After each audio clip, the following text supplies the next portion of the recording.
know that at the time of Rasulullah sallallahu alayhi wasallam, what were the Jews doing in Medina? Has anyone asked themselves this question? How did they come to Medina?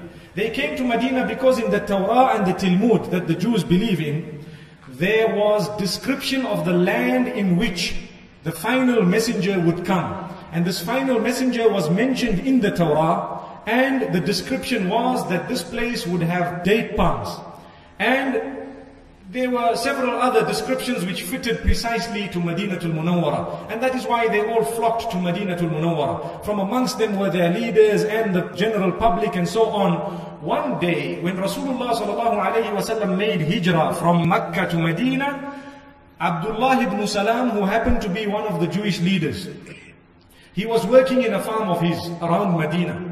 And he noticed the cloud moving. He noticed a group of people moving. And he noticed so many other signs. He was a rabbi. He noticed so many signs. He said, no, today is the day. We have all been waiting for so long. Today is the day that this prophet is going to come.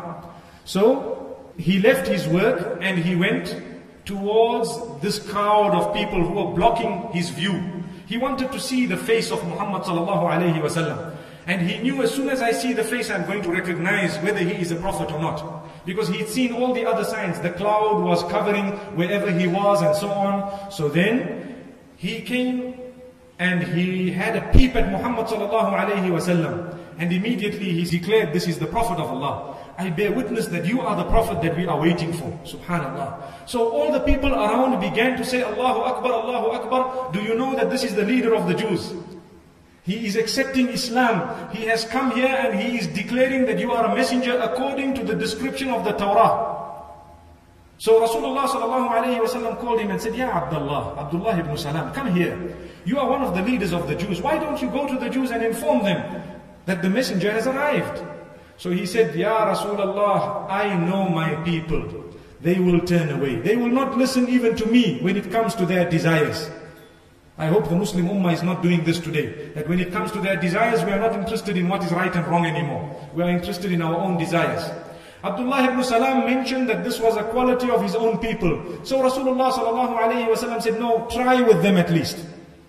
So Rasulullah sallallahu alayhi wasallam made Abdullah ibn Salam go behind the wall. And the Jews were called of Medina. And he asked them, who is Abdullah ibn Salam? They said, he is our leader and the son of our leader. He is the most honest from amongst us and the son of the most honest. He is one of our champions and the son of the champion. He is a brother and the son of a brother.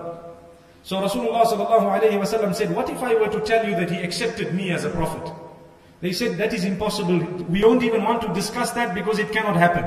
So Abdullah ibn Salam emerged from the back and said, Inni ashhadu an la ilaha illallah wa ashhadu anna Muhammadan abduhu wa rasuluh. Immediately all the congregation who were there from amongst his people began to say, he is the liar and his father was a liar. He is a cheater and his father was a cheater. He is the worst and his father was the worst. And Abdullah ibn Salam looked at Muhammad sallallahu alayhi wasallam and told him, do you know, didn't I tell you, I know my people better than anyone else. So then what had happened, Banu Qurayza and Banu Nadir, these are the two clans of the Jews whom Abdullah ibn Salam had belonged to.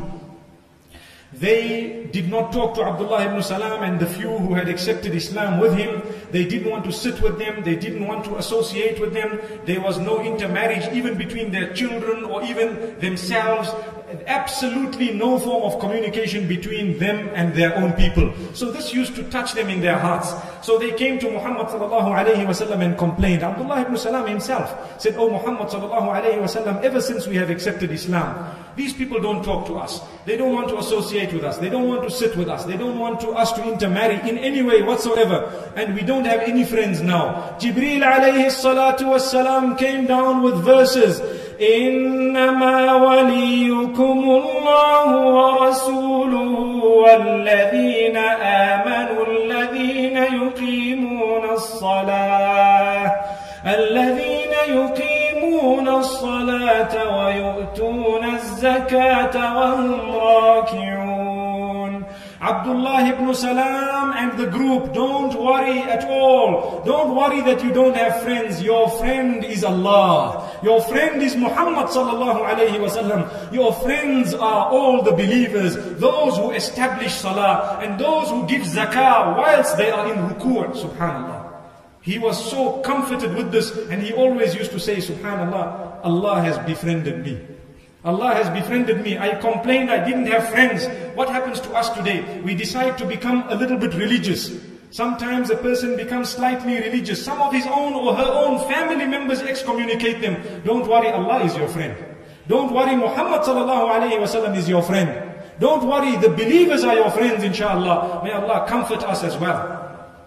If people have excommunicated you because you have now stood up for justice and the truth, don't worry, you are heading in the right direction, inshallah. May Allah subhanahu wa ta'ala grant us companionship of Muhammad sallallahu alayhi wasallam. Now you might have noticed, as Muhammad sallallahu alayhi wasallam noticed, that in this verse, Allah subhanahu wa ta'ala says that those who establish salah and give zakah whilst they are in ruku'. So Muhammad sallallahu alayhi wasallam was wondering what is meant by this. As he walked out, he saw a beggar. He was going towards his masjid and he saw a beggar. And on one side he could see his masjid. And he could see some of the companions who were standing in salah, some of them were in ruku' and so on. So he asked this beggar, because he knows that zakah is to do with giving. Has anyone given you anything today? He said, yes, I was given this ring. Who gave you this ring? So the beggar pointed at Ali ibn Abi Talib radiallahu anhu. And Rasulullah sallallahu alayhi wa sallam asked the beggar, in what position of salah was he when he gave you the ring? And the beggar said he was in ruku'. He took out his ring and gave it to me. Allahu Akbar. So he gave the ring minutes before this. And at that particular time, Jibreel was already there revealing the verses that your friend Abdullah ibn Salam is even Ali ibn Abi Talib radiallahu anhu, who happened to give zakat whilst he was in ruku'. Now some of us might ask, is it allowed to give zakat whilst you are in ruku'? Let me inform you that at that time, it was even allowed to speak a few words in salah. But when Allah revealed the verse, وَقُومُوا لِلَّهِ قَانِتِينَ, stand for the sake of Allah with total and utmost concentration, it became prohibited to speak, it became prohibited to make unnecessary movements in salah. So up to today, that is the ruling. But at that time, it was still permissible. That is why Ali radiallahu anhu has been praised in the Quran, and he is regarded as a friend of Abdullah ibn Salam and a friend of all those who have been oppressed in one way or another. May Allah subhanahu wa ta'ala grant us the true understanding.